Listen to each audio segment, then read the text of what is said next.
This morning, we want to talk about something that may sound a bit confusing, but it really could impact all of us and the way we shop. We are talking about the de minimis exemption and how it is being closed by the Trump administration later this year. Yeah, the president, he calls the exemption unfair, but by closing it, it could impact the bottom line for items that you're used to buying and buying quickly.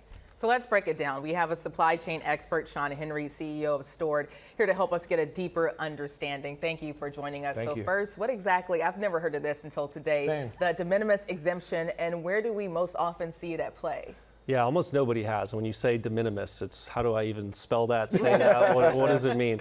But ultimately what it is back in the 1930s, it was created for international travelers to send packages back home as they shopped. And it was also thought that small packages would be hard to track, hard to effectively tax and give tariffs, as there was not a lot of technology to do so. So packages under $800 coming into the US were prescribed to have no taxes, no tariffs. The same product that if you brought it to a US port in a container, for example, you would get a tariff. If you sent it in as a small package, you would not. So over the last decade in particular, in 2016, it was raised from $200 to $800, the threshold, and all of these international businesses producing in different countries said, wait, if I'm going to spend $10 on international logistics versus $9 on domestic US, but I'm going to avoid $4 or $5 in taxes, why would I not do that? And started holding internationally. And that's why consumers have seen such a rise in shipments arriving to their households from China, from these other countries where the product's being manufactured. That's so interesting. I always wondered why it was so easy for them to send it, or why they would want to send it that way. I would think it would take longer coming from foreign countries. But a lot of us do rely on online shopping for these affordable goods. So what will that do to our prices?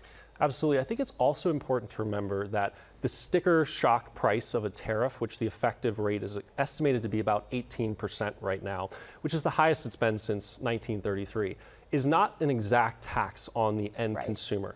It's a tax on the value of the good when it gets to the US, which in a lot of studies is estimated to typically be between 10 and 20%. Yale study said these 18% tariffs probably translate into 1.8% price increases in most categories, because if I only paid $10 to produce this good and get it to the US, that's what I'm being taxed this percentage on, not my final $100 sale price. And there's a few steps in between of the domestic logistics, the advertising, all the business overhead that is not baked into that increase. Or at least the consumers hope that's as low as the tax is. And even at 1.8%, the same studies estimate that it's between $1,500 and $2,400 of an annual impact to the average household in spending power. But still, you know, that still is money coming out of your pocket, right? And we have Black Friday coming up, we have holiday shopping coming up. So kind of a two-part question here. How do you see this impacting that time of the year? And what items are specifically going to be impacted? We know fast fashion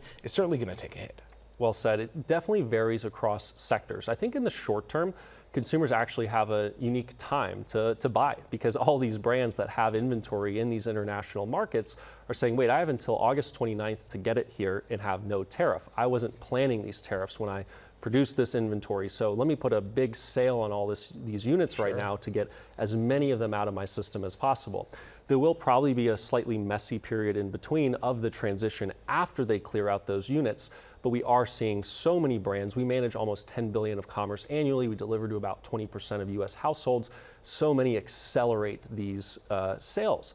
And in the long term, I think you also hit on it, the other benefit is packages will get faster again, because that difference of, okay, I'm gonna save money shipping it from the international market now means I have a 1 to 2 week delivery lead time versus domestically very easy to achieve a 2 to 5 day delivery lead time, which that's the other side of holidays. I don't know about all of you, but personally I'm watching the clock between every holiday, birthday, Christmas of when do I have to order this to actually get it here by?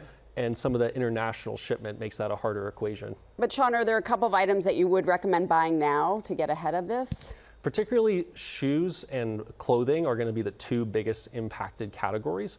They're where the highest effective tariff rates have been given, and they are the ones that are typically being utilized for this loophole. De minimis, 321, these kind of tariff loopholes had different categories that it applied to, and those were two of the biggest. So if you looked at 100 of the top online e-commerce apparel businesses, over 50% of them ship from outside of the US.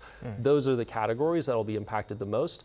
with that effective end consumer price estimate being much higher, Right. 15 to 25% potential impacts. Sean, we appreciate you. I Yeah. mean, this was something, I think most people didn't, like you said, don't even know how to pronounce it. And then you hear this exemption, how it could impact your wallet, important information. Sean Henry, thank you I so just much. appreciate that I have another reason to buy shoes. Shoot, Yeah. that was my take. Right? We got to go shoot. Yeah, my wife shopping. is watching right now. She's like, see, Sean told me to buy this. Save it There money. is a win in My all of mistake, this. my mistake.